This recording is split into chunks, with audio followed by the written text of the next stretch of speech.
ये जीवन तो बीज की तरह है। बीज को अच्छी मिट्टी में डाला जाए, उसको नमी अच्छी मिले, प्रकाश पूरा मिले तो उसका पोषण होता है और वो बीज से वृक्ष बन जाता है। कोई भी अपनी बात कहे उदाहरण के साथ कहा करें, और उदाहरण हमारे आसपास का होना चाहिए जो सबको समझ में आ जाए, क्योंकि हमारे भीतर जो कुछ घट रहा है उसको हम अपने भीतर पूरी तरह से इतना अनुभव नहीं कर पाते, क्योंकि अपने भीतर वो परिवर्तन धीरे धीरे घटित होता है। हाँ, हम दूसरों को देख करके उस परिवर्तन को महसूस कर सकते हैं। छोटी बेटियां जब अपने से बड़ी बेटियों को और माताओं को देखती हैं तो अपने भीतर घटित होने वाले परिवर्तन को अनुभव कर सकती हैं। मनुष्यों में उदाहरण देना हो तो अपने से कम अथवा अधिक उम्र में कौन से परिवर्तन घटित होते हो उसको हम अनुभव कर सकते हैं, अथवा हमारे आस पड़ोस में जो कुछ घटित हो रहा है उसके साथ अपने आप को कनेक्ट करके देखें, तो फिर हमें जीवन में रूपांतरण क्या होता है ये सत्य समझ में आता है। दोनों पैर पास में।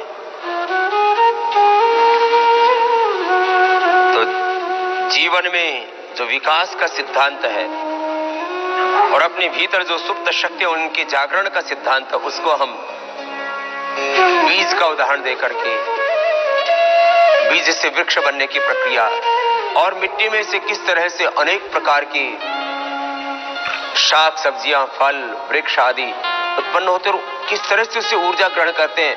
मिट्टी की शक्ति ना तो यंत्रों से दिखाई देती है, ना उनको यंत्रों से हम खोज सकते हैं, उसके लिए एक प्रोसीजर है। उसी तरह से योग का भी एक प्रोसीजर है। दोनों हाथ प्रणाम की मुद्रा में उस योग के प्रोसीजर को जैसे हम अडॉप्ट करते हैं तो हमारे भीतर का सुप्त सामर्थ्य जागृत होने लगता है। ये प्राणायाम आसन।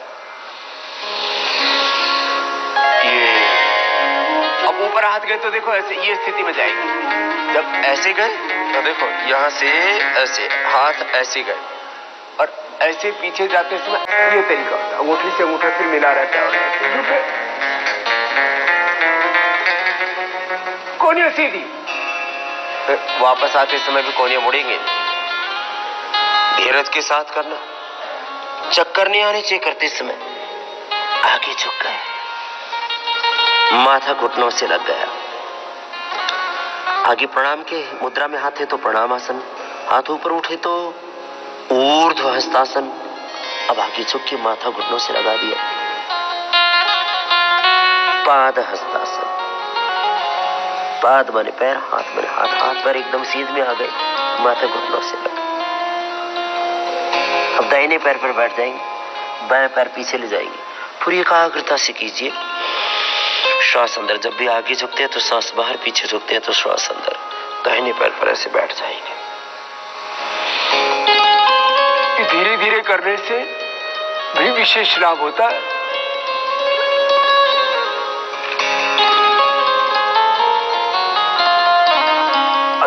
ये अश्व संचालन आसन था। अब पैर पीछे चला गया, अंगूठे के पास अंगूठा, एड़ी के पास एड़ी, घुटने एकदम सीधे, सिर झुका के नाभि तो को देखते हैं।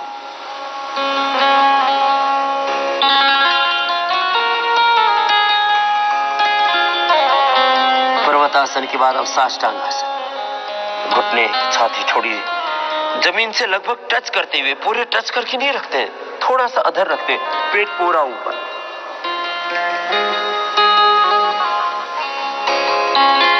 श्वास अंदर ही, फिर उठ गए सामने से, इसमें भी और श्वास को अंदर ही रखिए।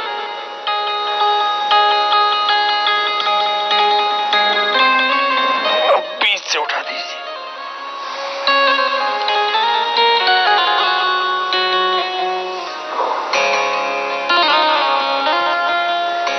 अब बाएं पैर को आगे कर दीजिए। वाम अश्व संचालन आसन।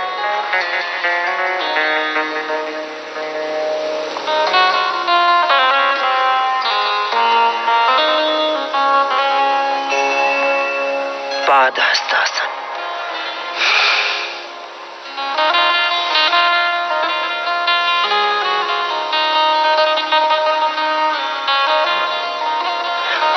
ऊर्ध्व हस्तासन।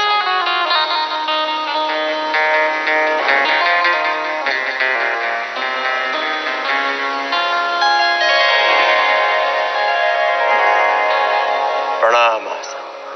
मोहनिया ऐसे सामने मिलती हुई ऐसे आ गई और हाथ फिर ऐसे आ गए।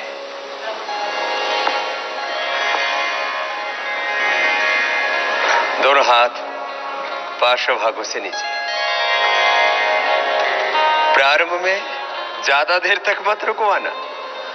ज्यादा देर तक पीछे झुकने से सिर घूमने लगता है, चक्कर आने लगते हैं, कुछ गिर जाते हैं और गिरने के बाद सिर में चोट लग सकती है।